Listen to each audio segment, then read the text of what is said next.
Assalamu alaikum. Alhamdulillah, wassalatu wassalamu ala nabiyina Muhammedin wa ala alihi wa sahbihi. Falëndërimi takon Allahut, bekimet, lavdrimet dhe paqja qofshin mbi të dërguarin ton Muhammedin, familjen e tij, shokët e tij dhe mbi të gjithë ata të cilët ecin në rrugën e tyre deri në ditën e gjykimit.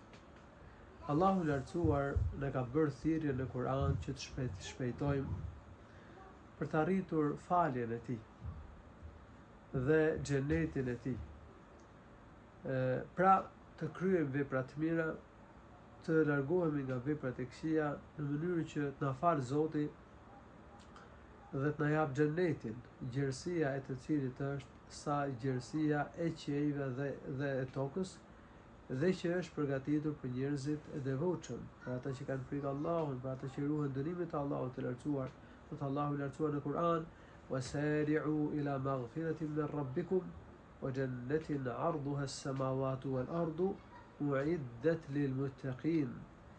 Shpejtoni për të bërë veprat që sjellin faljen e gjunaheve nga Zoti juaj, dhe që Allahu i lartësuar t'u jap xhenetin, gjerësia e të cilit është sa gjerësia e qiejve dhe e tokës. Xheneti që është përgatitur për ata që kanë frikë Allahut, që i kryejnë detyrat e fesë, që largohen nga gjunahet, që i ruhen dënimit të Allahut subhanahu wa ta'ala. Allahu i lartësuar në shumë vende në Kur'an na e ka përshkruar xhenetin. Ai i përgëzon për xhenet ata që besojnë dhe bëjnë vepra të mira: "Wa bashshiril ladhina amanu wa amilu salihati anna lahum jannatin tajri min tahtiha al-anharu." Jepu lajmin e gëzueshëm atyre që besojnë dhe bëjnë vepra të mira, se ata do të jenë në xhenetet, në kopshtet e begata në ditën e gjykimit, ku ka lumej që rrjedhin nën pallatet dhe nën pemët e xhenetit. Allahu i lartësuar pra i përgëzon ata që besojnë dhe bëjnë vepra të mira për mirësinë e xhenetit. Në xhenet do të shërbehet me fruta, do të sillen fruta. Kullama ruziqu minha min thamaratin qalu hadha alladhi ruziqna min qabl wa utu bihi mutashabiha. Sa herë që do t'u jepen fruta të xhenetit, ata do të mendojnë dhe do të thonë që këto fruta na janë dhënë më përpara, për shkak se domethënë u sillet një lloj frutash që ngjan me një lloj të mëparshëm nga ngjyra dhe nga pamja, por kur e shijojnë konstatojnë që ka një shije tjetër, është një frut tjetër. "Walahum fiha azwajun mutahhara", dhe banorët e xhenetit do të kenë në xhenet dhe gra të pastërta. Ato janë të pastërta fizikisht dhe moralisht. "Wa hum fiha khalidun", dhe banorët e xhenetit do të qëndrojnë përgjithmonë në xhenet. Përjetësisht do të përjetojnë, do të kenë kënaqësitë e xhenetit. Profeti sallallahu alaihi wasallam ka treguar se Allahu i lartësuar ka thënë, ky është hadith qudsi, këto janë fjalë hyjnore: "A'dadtu li ibadi as-salihin ma la 'aynun ra'at wa la udhunun sami'at wa la khatara 'ala qalbi basharin." Kam përgatitur për robët e mi të mirë në xhenet mirësi që nuk i ka parë ndonjëherë syri, s'ka dëgjuar për to ndonjëherë veshi në këtë botë, dhe nuk i kanë shkuar në mendje njeriut ndonjëherë mirësi të tilla. Mirësitë e xhenetit, bukuritë, begatit, mrekullitë në xhenet janë përtej imagjinatës e njeriut në këtë botë. Janë më lartë se ato që ka parë njeriu në këtë botë. dhe ato që për cilët ka dëgjuar njeriu në këtë botë. Njerëzit në këtë botë kanë parë lloj-lloj kënaqësish, bukurish dhe të mirash. Kanë dëgjuar për lloj-lloj të mirësish, ku kanë shkuar në mendje lloj-lloj mirësish, kënaqësish dhe bukurish, por mirësitë e xhenetit janë përtej kësaj, janë edhe më lart. Po kush do t'i arrijë këto mirësi në xhenet? Allahu i lartësuar e ka përmendur, kam përgatitur për robët e mi të mirë. Duhet që njeriu të jetë rob i mirë në mënyrë që të arrijë këto mirësi të larta në xhenet, këtë pozitë të lartë në xhenet. Dhe njeri i mirë konsiderohet ai që i kryen detyrat e fesë, bie shahadet la ilaha illallah Muhammadur Rasulullah, i fal 5 kohët e namazit, e jep zekatin e pasurisë, nëse ka pasuri, dhe ka detyrë që t'i jap zekatin.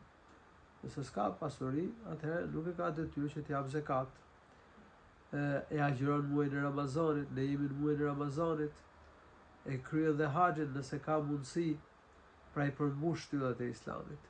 Është besimtar musliman, se ai që nuk është besimtar, ai që nuk beson Allahun, nuk beson ditën e gjykimit, ai që nuk e beson se premtimi i Allahut për të shpërblyer njerëzit e mirë me xhenet dhe për të ndëshkuar njerëzit e këqij në zjarrin e xhenemit është e vërtetë, ai që nuk e beson se ky premtim i Zotit është i vërtetë, që nuk e beson ringjalljen, nuk e beson botën tjetër, nuk e beson se xheneti dhe zjarri i xhenemit janë hak, ai nuk ka ringjall, sepse nuk ka besim, nuk ka bindje.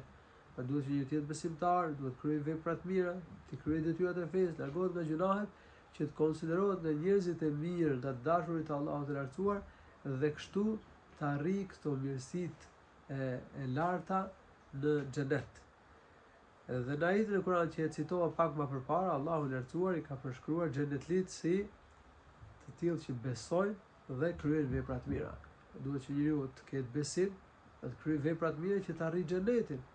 Kush nuk është musliman nuk hyn xhenet. Kush nuk kryen vepra të mira nuk ka me hyn xhenet. S'ka xhenet pa vepra. Njeriu, xheneti është malli i shtrenjtë i Allahut të lartësuar. Dhe veprat janë shkak që njeriu të fitojë xhenetin. Allahu subhanahu wa taala në Kur'an ka përshkruar dhe kënaqësi dhe mirësi të lloj-llojshme në xhenet. Ka folur për lumejt e xhenetit. Atje ka lumej uji që nuk ndotet kur, lumej me qumësht që nuk u ndryshon shija kur, lumej me verë që është vetëm kënaqësi për konsumatorët dhe nuk u jep dhimbje, nuk u heq mendjen, nuk u shkakton probleme, lumej me mjaltë të kulluar, të pastër. Atje ka dhe lloj-lloj frutash, thot Allahu subhanahu wa ta'ala, mathalul jannati allati wu'ida al-muttaquna fiha anharu min ma'in ghayri asin wa anharu min labanin lam yataghayyar ta'muhu wa anharu min khamrin ladhatin lish-sharibin wa anharu min 'asalin musaffa wa lahum fiha min kulli ath-thamarat. Po ashtu Allahu thotë vetë në Kur'an, wa fakihatin mimma yatakhayyarun, dhe ata do të kenë xhenet nga të gjitha llojet e frutave që do të dëshirojnë. Xheneti ka gjelbrim, atje ka burime të ndryshme, pemët e xhenetit do të jenë afër banorëve të xhenetit dhe degët e tyre do të bëjnë hije banorëve të xhenetit, siç ka thënë Allahu i lartësuar në Kur'an, wa daniyatan 'alayhim dhilaluha wa dhullilat qutufuha tadhlila. Pemët e xhenetit, të cilët u bëjnë hije banorëve të xhenetit, do të jenë afër tyre, do të jenë pranë tyre, dhe atyre do të bëhet shumë e lehtë që të kpusin frutat e xhenetit. Allahu subhanahu wa ta'ala në Kur'an ka folur dhe për mirësinë e madhe të shikimit tek fytyra e tij e bukur. Kjo do të jetë kulmi i kënaqësive që do të përjetojnë banorët e xhenetit.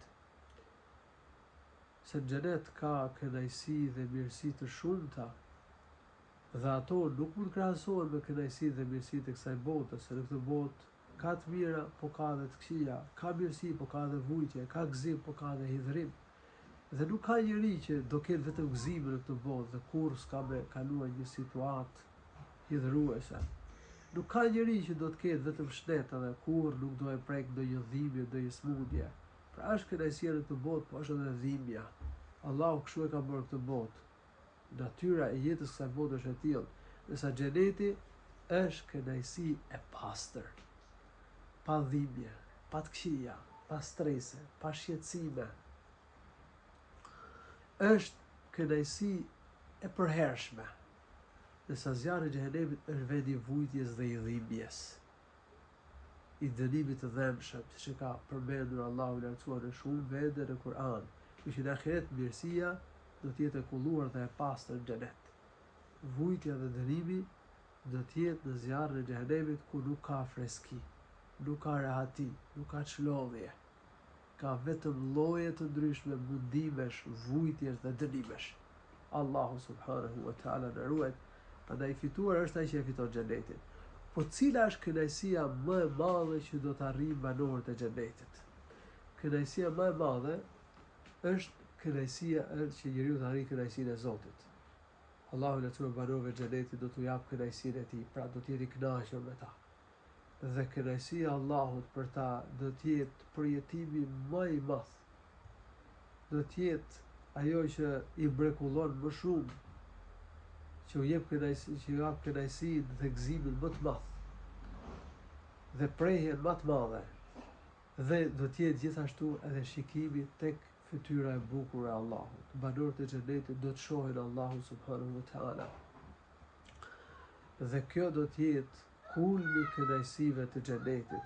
Allahu i lartësuar thotë në Kur'an: "Lilladhina ahsanu al-husna wa ziyada." Ata që kanë bërë vepra të mira, që kanë thënë fjalën la ilaha illallah Muhammedur Rasulullah dhe kanë kryer vepra të mira, i kanë kryer detyrat e fesë, kanë larguar nga gjunat, dhe detyrat i sqarohen edhe pak më përpara, për shembull, kanë falë 5 kohë të namazit, kanë respektuar prindërit, kanë bërë drejtësi, e të tjera detyra, dhe janë larguar nga mëkatet, janë ruajtur nga mëkatet. Pra, këta do të kenë mirësinë e xhenetit, dhe do të kenë dhe një kënaqësi shtesë. Cila është kënaqësia e shtesë? E ka shpjeguar profeti sallallahu alaihi wasallam në një hadith ku ka përmendur se mbasi të hyjnë banorët e xhenetit në xhenet, do t'u thotë një thirrës: o banorët e xhenetit, a dëshironi diçka që Allahu ka dhënë një premtim dhe dëshiron që t'u mbaj këtë premtim? Thonë: cili është ky premtim? Ai ne ka zbardhur fytyrat, ne ka rënduar peshorët me të mira, ne ka shpëtuar nga zjarri i xhenemit, ne ka çuar në xhenet. Por atëherë Allahu i lartësuar do ta zbuloj perden. Edhe ata do të shohin tek Allahu, do shikojnë bukurinë e Zotit. Edhe kjo do t'i mrekulloj. Dhe nuk do t'u shkojë mendja për asnjë lloj kënaqësie tjetër në xhenet, për sa kohë që janë duke shikuar tek Allahu subhanahu wa ta'ala. Pra, kjo është kulmi i kënaqësive. Njeriu është shumë i dhënë pas të bukurës në këtë botë. Shumë e pëlqen të bukur, shumë kënaqet kur shikon gjërat e bukura, dhe në këtë botë ka lloje të ndryshme bukurish. Dhe gjitha këto bukuri i ka krijuar i madhi Zot. Allahu, i cili është krijuesi i bukurive që kanë krijesat, që u ka dhënë bukuritë krijesave, është më i bukuri. El Jamil. El Jamil është një nga emrat e bukur të Allahut të lartësuar. Dhe bukuria e Zotit nuk mund krahasohet me bukurinë e krijesave. Ibn Qayyim, Allahu i lartësuar, Allahu e mëshiroft, ka përmendur, ka sqaruar se domethënë nuk ka krahasim mes bukurisë së krijesave dhe bukurisë së krijuesit. Bukuritë e krijesave, sikur të mblidheshin të gjitha në raport me bukurinë e krijuesit, do të ishin si drita e qiellit në raport apo në krahasim me shkëlqimin e madh të diellit. Kështu pra, banorët e xhenetit do të mrekullohen kur shohin Zotin, do të mahniten, do të përjetojnë kënaqësinë më të madhe. Dhe nga ana tjetër, banorët e zjarrit të xhenemit do të kenë shumë vujtje, por fakti që janë privuar nga shikimi i krijuesit të gjallësisë, nga shikimi tek Zoti, tek fytyra e tij, do t'u ashtojnë më shumë vujtjen. Prandaj ka thënë Allahu në Kur'an: "Kella innahum an rabbihim yawma idhin lamahjubun." Ata atë ditë do të jenë të privuar nga shikimi tek Zoti i tyre. Kush dëshiron të shohë Zotin e gjallësisë në xhenet dhe të përjetojë këtë kënaqësi të madhe, duhet që të ketë besim, duhet bëj vepra të mira, duhet të ndjek profeti Muhammed sallallahu alaihi wasallam që të arrijë këto mirësi të mëdha, sepse kush nuk ka besim, kush nuk e ndjek profetin sallallahu alaihi wasallam, kush nuk bën vepra të mira, nuk ka për të arritur këtë mirësi të madhe në xhenet. Profeti sallallahu alaihi wasallam ne ka përshkruar në xhenet, edhe ne ka përshkruar në hadith, edhe shtëpitë e xhenetit, pallatet e xhenetit, ato janë të ndërtuara me tulla ari, tulla argjenti, llaçi që lidh tullat e shtëpive të xhenetit, ka aromë misku, gurët e xhenetit janë perla dhe gurë të çmuar, dheu xhenetit është shafran. Kush hyn xhenet do të ketë kënaqësi në vazhdimsi pa ndërprerje. Nuk do të vdes kurrë, do të jetë gjithmonë i ri dhe nuk do të plaket kurrë. Dhe rrobat e tij nuk do të vjetrohen kurrë, thot profeti sallallahu alaihi wasallam, kur e pyetën shokët e tij, thanë: "O i dërguar i Allahut, na fol për xhenetin, na përshkruaj xhenetin, na përshkruaj pallatet, shtëpitë e xhenetit." Ka thënë profeti sallallahu alaihi wasallam: "Labinatun bi dhahab, wa labinatun min fiddatin, wa milatuha al-misku, wa hasba'uha al-lu'lu'u, wal yaqutu, wa turabuha az-za'faran, man yadkhuluha yakhludu wa la yamut, wa yan'amu wa la yab'as, la tafna shababu wa la tabla thiyabu." Dhe një fragment që ka përmendur profeti në këtë hadith do të ketë kënaqësi në vazhdimsi. Dhe nuk do të shoh kurrë keq. Xhenet nuk ka të këqija, ka vetëm mirësi. Imagjinoni që në ditën e gjykimit do të sillet njeriu që ka kaluar në kushtet më të vështira në këtë botë, në kushtet më të këqija, më të mjerueshme, po ka qenë musliman, ka qenë besimtar. Dhe do të futet vetëm një moment në xhenet. Fejusbaghu fil jannati sabgha. Edhe do t'i thotë Allahu i lartësuar: "Hel marrat bika shiddatu qat? Hel ra'aita bu'sa qat?" A ke pa ndonjëherë keq? A ke kaluar ndonjëherë vështirësi? Do të thotë: "Kurrë Zoti im s'kam pa keq." Pra do të futet vetëm një moment në xhenet, edhe do t'i harroj të gjitha vujtjet dhe vështirësitë e kësaj bote. Të imagjinojmë sa e madhe është kënaqësia e xhenetit. Njeriu që ka kaluar në kushtet më të vështira në këtë botë, kur të hyj një moment do të hyj në xhenet, do të kënaqet aq shumë sa që do t'i harroj të gjitha vujtjet dhe vështirësitë e kësaj bote. Në ana tjetër, zjarri i xhenemit është vendi vujtjes madhe, ku njerëzit që shtyjnë do të vuajnë pasojat e zemrimit të Allahut të lartësuar. Prandaj do të jetë në hadith profeti sallallahu alaihi wasallam ka përmendur se do të sillet njeriu që ka kaluar në kushtet më të mira, në kushtet më luksoze, që ka pas mirëqenien më të madhe në këtë botë. Do të sillet, do të futet vetëm një moment në zjarrin e xhenemit. Edhe do t'i thotë Allahu i lartësuar: "A ke pa ndonjëherë mirë? A ke kaluar ndonjëherë kushte të mira?" Thot: "Kurrë Zoti im s'kam pa mirë, kurrë s'kam përjetuar ndonjëherë kushte luksoze, kushte të mira." Pra një moment vujtje në zjarrin e xhenemit do të bëjë që njeriu që ka kaluar në kushtet më luksoze, më të mira në këtë botë, t'i harroj të gjitha kënaqësitë e kësaj bote. Kështu që gjëja më e mirë që mund të kemi në këtë botë është dashuria për Allahun, është besimi, është veprat e mira. Dhe në ditën e gjykimit, i fituar është ai që hyn në xhenet, ndërsa i dështuar dhe i humbur është ai që hyn në zjarrin e xhenemit. Allahu na ruaj nga rrugët prej tij. Allahu subhanahu wa ta'ala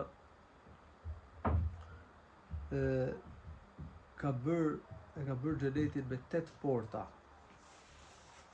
Është porta e namazit, porta e sadakas, porta e agjërimit e tjerë. Profeti sallallahu alaihi wasallam ka thënë në hadith: "Inna fil jannati thamaniyata abwabin, minha babun yuqalu lahu ar-rayyan, la yadkhulu minhu illa as-sa'imun." Xheneti i ka 8 porta. Dhe një nga portat e xhenetit quhet Rayyan, që është porta e agjërimit. Në këtë portë do të hyjnë vetëm agjëruesit. por duhet që njeriu krahas agjërimit farz të bëj dhe agjërim nafile që të spikas me këtë vepër, që të dallohet me këtë vepër dhe që të fitoj këtë mirësinë e hyrjes nga kjo portë e xhenetit në xhenetin e begatë të Allahut subhanahu wa taala. Një vend i vogël xhenet është më i mirë se dynjoja dhe gjithçka që gjendet në ta. Pra kjo botë, krahasim me xhenetin, shumë e pakët, është një kënaqësi shumë e pakët. Ka thënë profeti sallallahu alaihi wasallam në hadith: "La mawdi'u qawsi ahadikum fil jannati khairu min ad-dunya wa ma fiha." Vendi që zë harku i do njëjit për jush, harku ka që është një mjet që përdorej të të shkuarën në për luftra. Thot, vendi që zë harku, vendi që zë harku në xhenet, është më i mirë se dynjoja dhe gjithçka që gjendet në ta. Walau anna imra'atan min ahli al-janna ittala'at 'ala al-ardi lamala'at ma baynahuma nuran لأضاءت ما بينهما ولملأت ما بينهما نورا. Sikur njëra nga gratë e xhenetit të hidhte një vështrim në këtë botë, do ta kishte ndriçuar me bukurinë, me shkëlqimin e bukurisë së saj, do ta kishte ndriçuar distancën nga linja deri në perëndim dhe do ta kishte mbushur me aromë të mirë.